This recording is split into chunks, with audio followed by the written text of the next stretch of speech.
Hi guys, so today you'll be walking with me through Everything Wash Global Limited. I mean everything, your carpets, your rugs, your curtains, your clothes and your cars. No dishes for now. So the MD CEO will take us through the procedures of his cleaning industry. Stay tuned. Okay, hi Teddy Tish. It's good to be here as well. Thank you for the opportunity and thank you for the privilege to be having this conversation or this interaction.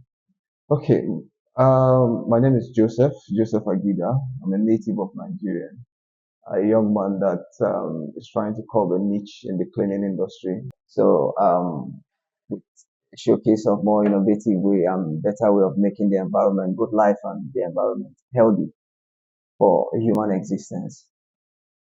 Okay, so can you provide an overview of Everything Wash Global Limited?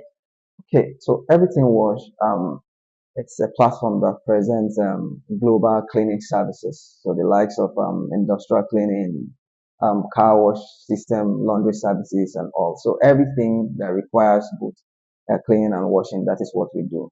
So the idea of this is we know every individual is usually busy from Mondays to Fridays, and Saturdays looks like that is the only day they have to relax and get some things done for themselves. So it's really unfair the way the system has built us for every individual to work from basically Mondays to Saturdays. So this is more like a platform where we can just tell them, you know what, use your Saturday, relax, do other things while we take care of your laundries, we take care of your cleaning and all, while you just take out that time to relax and refresh yourself for the new week in preparation for the new week.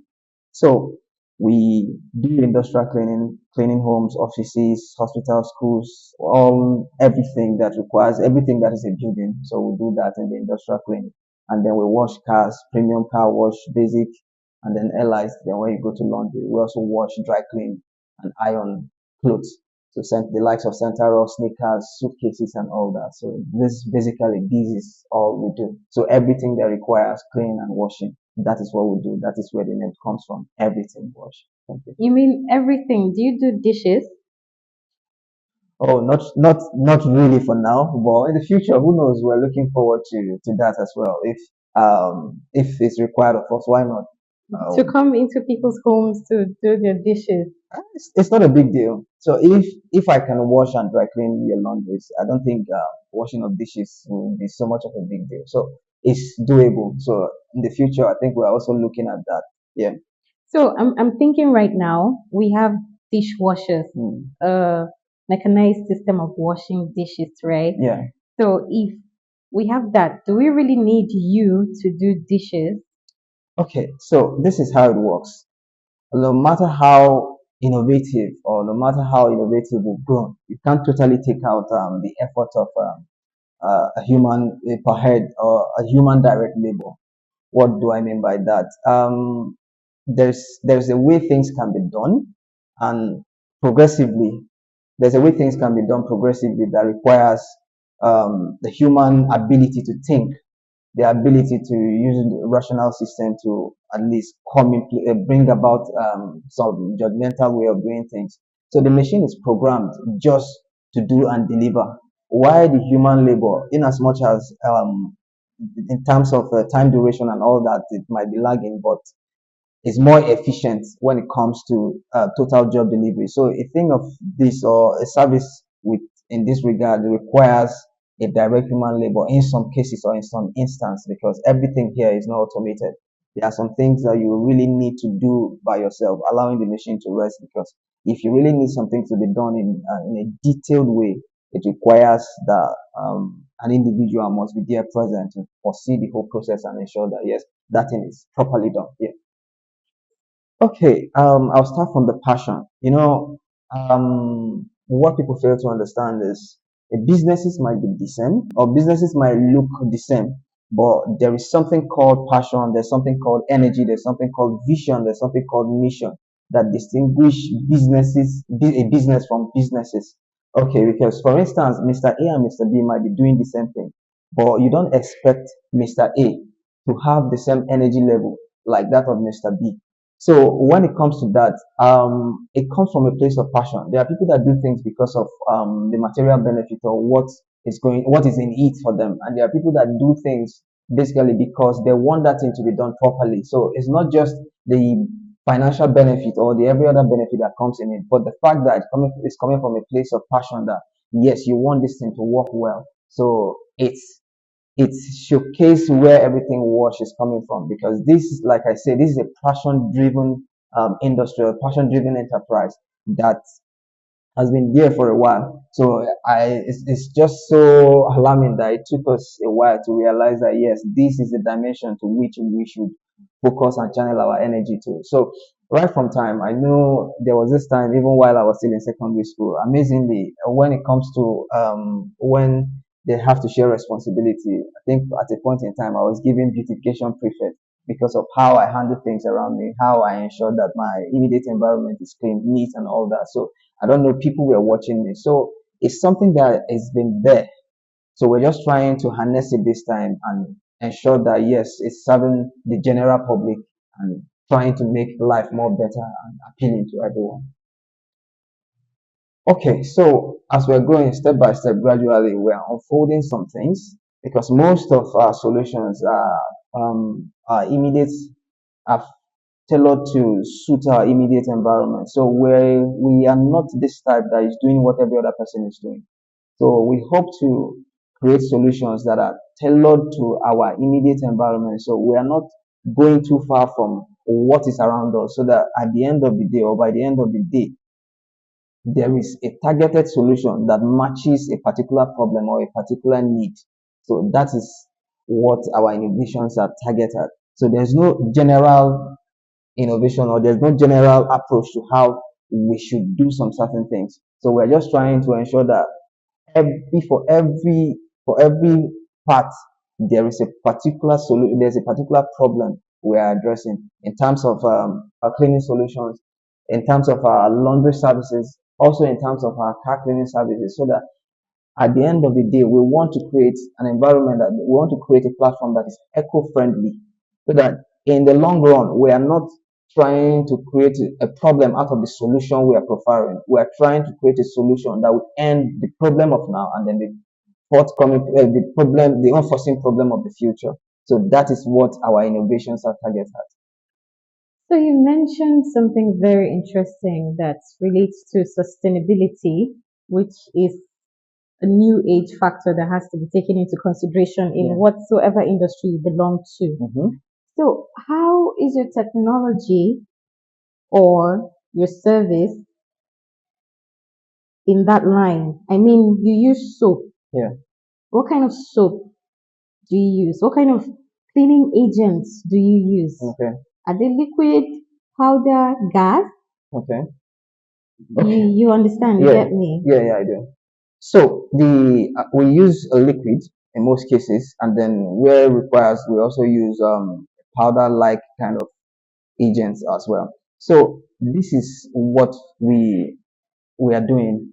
So all our soaps, liquid wash, and all that are locally made, in the sense that the solution we are giving is here.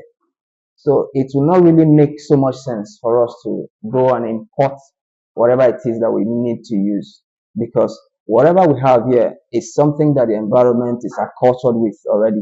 So that becomes more like a continuity in terms of what we are using and what the environment is used to already. So we are not bringing something new that will cause harm to the environment and thinking of how we are going to also repair the environment before it becomes another problem. So all our soaps, our agents, and all that we are using are locally made.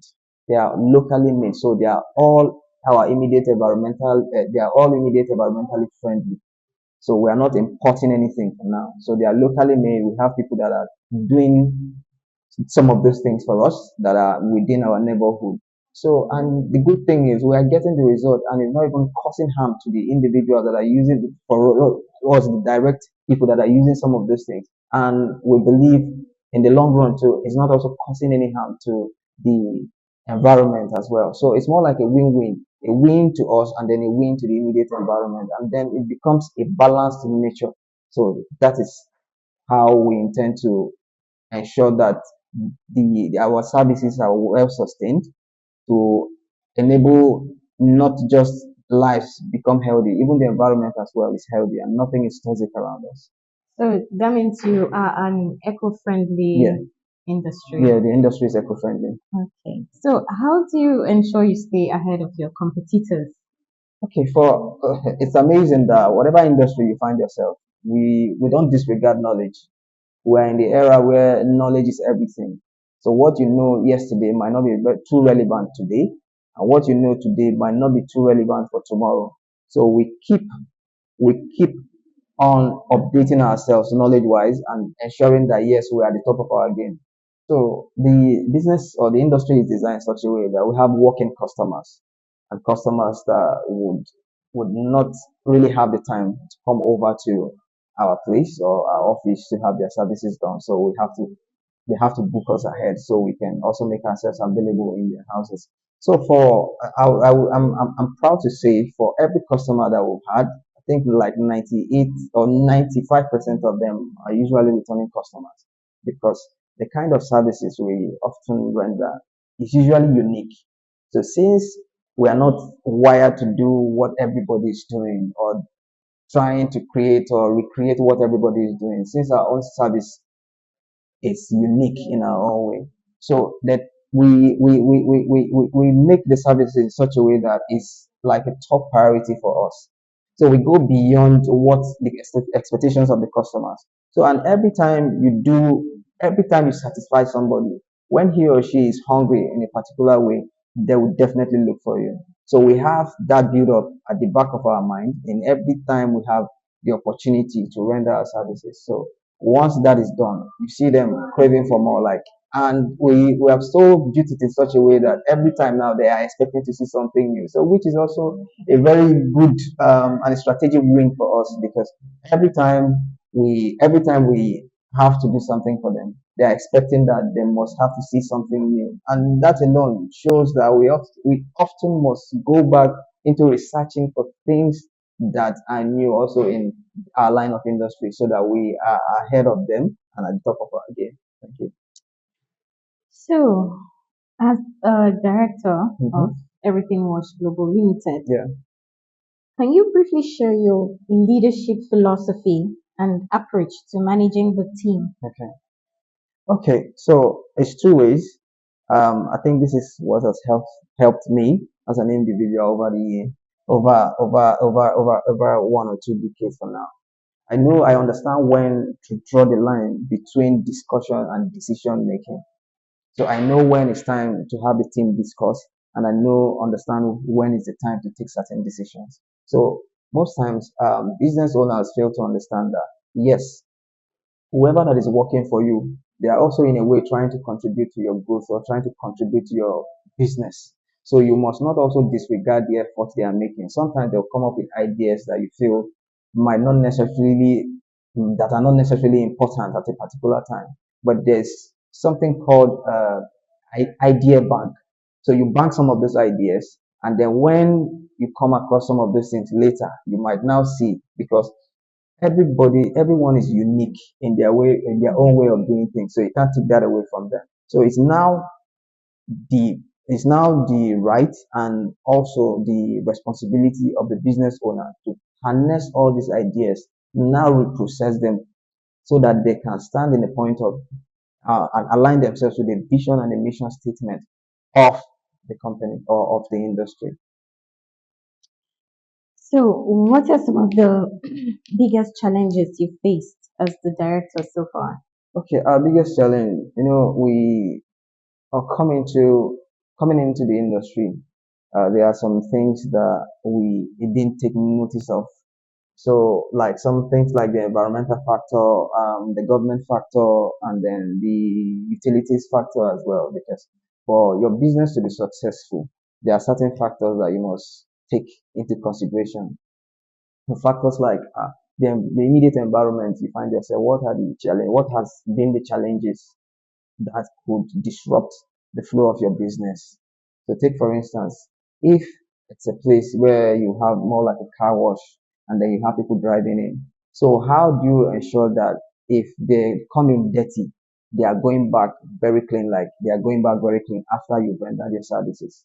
So it now shows that as a business owner or someone that is operating a car wash, for instance, you must look for an innovative way of making sure that the whole space is tiled.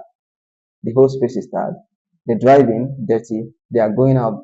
The car should be shining. The tire should be clean. The body of the car should be dust free because that is the primary purpose why they are bringing those cars to you. So the car should not be that should we shouldn't finish we should not finish working on the car and then the owner takes it back to his house. The dust we are trying to take out of the car is still what he or she is still seeing on top of the car. So it won't make sense. So it's up to us now to say, okay, these are the guidelines, and be it as it may that some of the things we are using are the environment friendly, they are our immediate environment friendly. So they are more like dust. You should use things that are dust resistance, so that by the end of the day, the problem you are solving becomes a solution to the person that is coming. You are not creating more problems and more worries for that individual. So considering those factors, the environmental factor, and then the utilities, what is the nature of the power supply in that environment? Is it frequent? What are the kind of machines, or what do you use that depend on power supply? And how effective is power supply to the kind of business you are doing? So by the time you ask yourself most of this what if, it's easier for you to navigate through some of these things. So these were factors that we didn't take into consideration before we started the business in the particular locations or where our offices are. But by the time we identify those things now, trust me, the business we're doing well, and we are getting to understand some of how the system works and how we can also make some of these things better. Yeah. So you mentioned something about power supply. Hmm. It's popular knowledge in Nigeria that power, PHC, and NEPA Mm-hmm. is a big issue. Yeah. So I wanted to ask, your machineries, they Mm. run on what? Generator, solar, or NEPA? So PHC and initially, like 60% of the machine or the plants we have were AEDC dependent, Abuja Electricity Distribution Company, AEDC. So they were AEDC dependent. So when we saw that due to some environmental factors, the power supply was not coming forth. So it was trying to bring a setback to the business, because most of these guys, when they come, practically everyone knows how to do manual wash in their houses. So but when they come, they intend to see you use those industrial machines for their services. So why, for instance, will I use bucket and a bowl to wash my car, and then I'm coming to a professional service and then we are still using the same thing? No, it doesn't make sense to me. I know the car is really dirty, so I will need some of those uh, bigger plants to be able to flush some of those things, or areas where I might not necessarily be able to flush out of the vehicle or out of my automobile. So when we saw that the outage of power supply, and usually when it rains, thunderstrike and all that usually affects, so usually not necessarily the fault 100% or per se, it's usually from the company itself. So sometimes it could be natural hazards and all. So when some of those things come in play, we have to go back to our drawing board and say, okay, this is not really working for us. So what are the other substitute machines, or what are the other machines that can also ensure that we are not AEDC dependent? So we had to go back and start purchasing machines that uses fuel. So we had to go back to our drawing room, now start bringing in machines that uses fuel. So most of our machines now, we just need gasoline. And wherever it is, we have our offices, we're just like a stone throw away from a refueling station. So we just go and get some of those things, and we are back in business. so how do you handle failures and setbacks? And what do you do? What do you learn from them? Okay, so I think, personally, I belong to this school of thought that uses every setback. There's a particular lesson I feel I don't have in me, or there's a particular knowledge of, or an idea that I don't have in me. So when it comes, instead of looking at it as a failure, I don't look at it as a failure. I look at it like it becomes a time of refreshing, or a time of new knowledge area or new knowledge acquisition, because as we are building up, it's expected that how you were yesterday in terms of knowledge, how you were yesterday in terms of what you know you should be in such a way that every day you are learning something new. So if you focus on, if your downtime becomes the things you say about yourself that you feel probably you are failing in certain areas, you are not doing yourself any good because it kills motivation. So if there's a challenge, the only way out is to look for a possible solution. So what can work? How do I get out of this mess, or how do I navigate my way out of this? So by the time you see you take it becomes a setback, you have to ensure that you look for a way to push forward. So in ensuring that you're pushing forward, it becomes a new knowledge area of something that you have been able to transform what is meant to be a negative energy into something that is positive, and it becomes a win-win for you. So, have you had any setbacks so far? Yes, we've had You could share with us. every business have their own challenges. Every Yeah. business have their own Please share with challenges. us. Okay, so there was this time, there's a particular car that we had, a very posh, expensive car, a very good brand of car. So when the car came in initially, because of how the car was wired, we understand that yes, there are certain portion of the car that you have to cover, or you create something to cover, more like a cover that anything liquid shouldn't go closer to them. So by the time we realized that by the time we had finished we were washing the car and then the engine, we saw that the car would try turning on the ignition, the car was not coming on. So it became a very big challenge. And you know that kind of a look when you are standing in front of the car owner, and then he's like, "Bros, you have messed up my over 200 worth of millionaire car.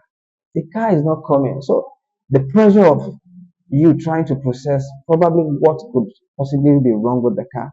You are not the manufacturer of the car. Yours is just a side service that you have rendered. Automatically, you have seen that it's looking like you have messed up the car. So that was a very big challenge.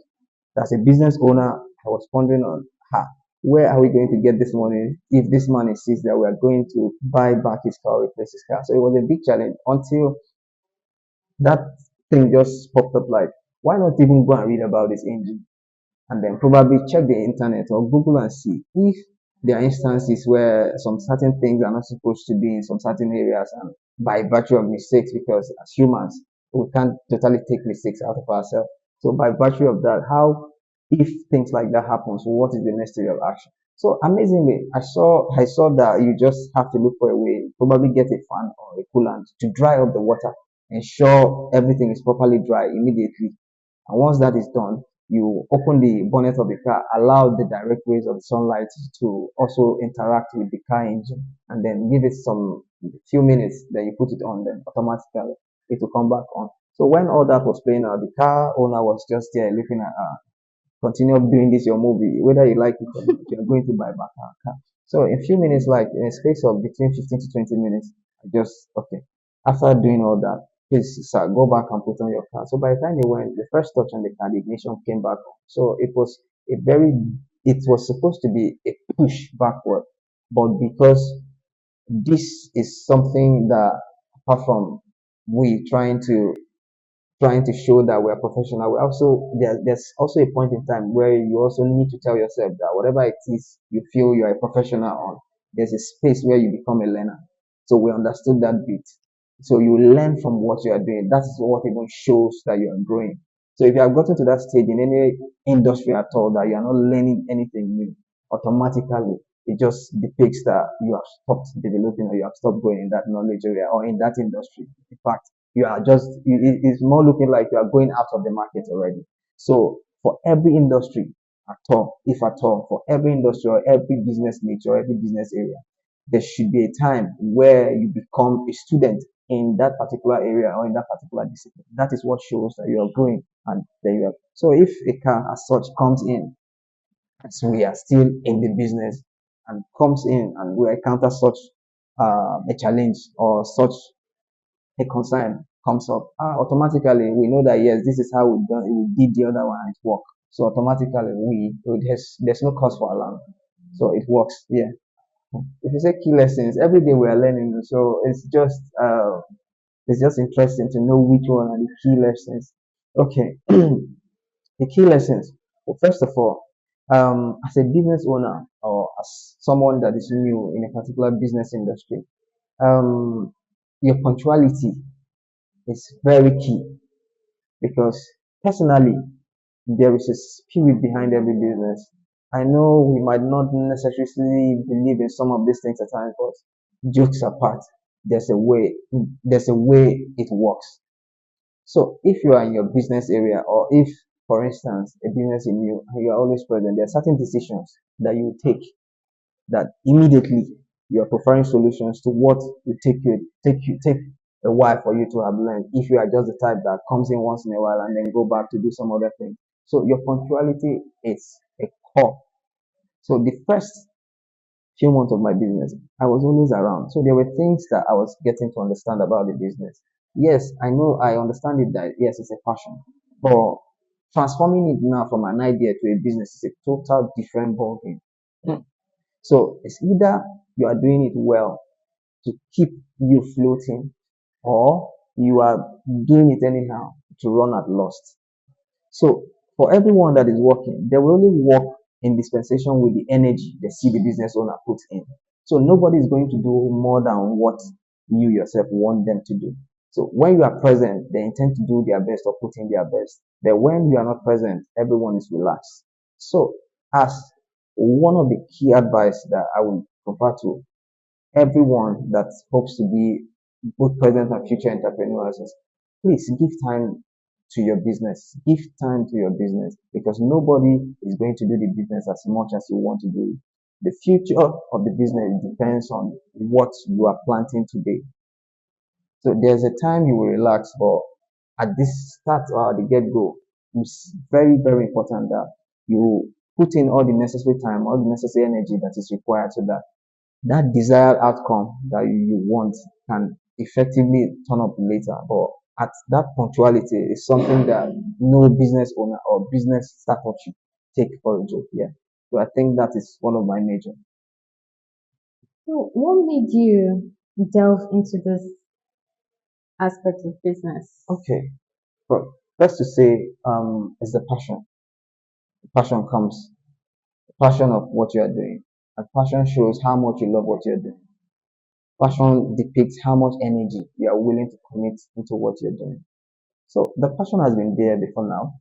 So this there's always this what if I start and it's not successful? Or what if I try it and then it's not working? What if this? What if that? So at the end of the day, you keep caging your growth. So for me, first of all, is the passion. And secondly, I feel yes, since this is a passion driven thing for me before looking at it from the enterprise angle. If it's something that I have passion for, there's a level of commitment that can come to play that will make it work for me. So I understand it from that angle of passion and then bringing it now to focus on enterprise. I'm not new in business. I might have had strength in different areas, but the knowledge over time and the passion coming to combine together gives me at least a desired result. So far so good. I won't complain. It's coming out well and everything is going even far above what we envision, yeah, at this stage.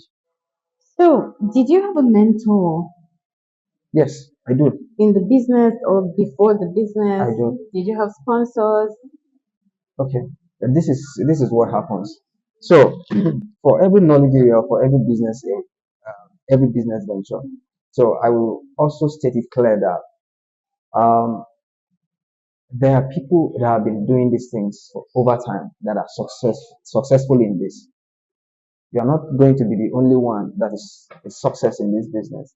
So it's also very important that you leverage on everything that has worked before now, everything that has worked for that people before now. So before I even kickstarted, I had to go through a processing 6 months of training, 6 months of training to a very big and mega car detailing or cleaning industry in Nigeria. So there were times that I would just go sit there from morning till evening.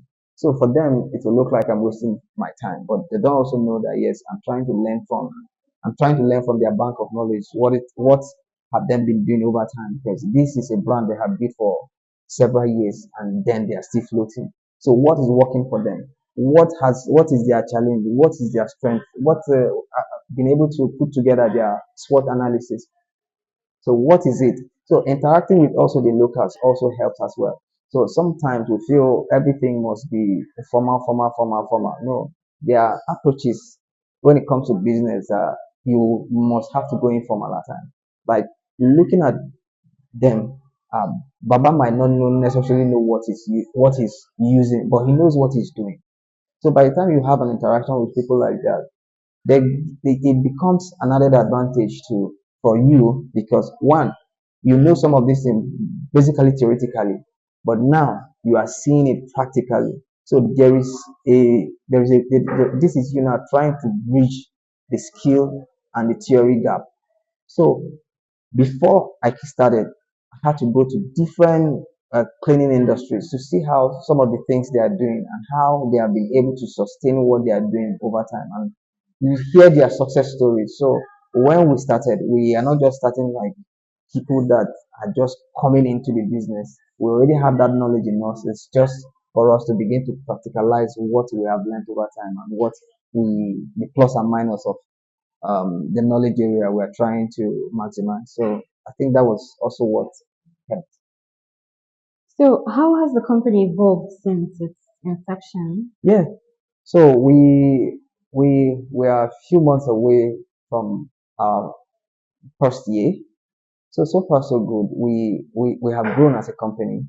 We have grown as a company because with some of how we started, we have been able to also reproduce most of the machineries that we have or that we had those times. So we have acquired new spaces, we have acquired new machines. We have also been able to create our own awareness, create our awareness as a brand and as a player, a major player in the industry. So people are getting to know us the more. So the publicity is going well. The visibility as well is also coming to play. And then that brings about traction. So people are getting to, oh, I've heard of you people. I say, let me just come and see what's up. Let me see what you guys are doing. So for us, we are evolving well and the desired growth is coming. Yeah. So, in the next 5 to 10 years, where do you see yourself? And we're taking over. We're taking over the space. So we are taking over. So because it's also our vision to be the global leader. So whatever it is that we are doing today, we see ourselves as people that people should come and learn this business from. So we do it in that setting or in that regard that yes, we are targeted that in the next few years that we're going to be the global leader of this. So that becomes a more work. So what is expected that will take us maybe 1 or 2 years to learn or master. So we have to see how we can crush it into something that we must have in us 6, 7, 8, 9, 10 months, as the case may be. So because of how far and how well we hope to go far in this line of business, we are taking over. So that's just what we have to say. Both in terms of the innovative aspect, the defining and revolutionizing the business sphere, we are taking over.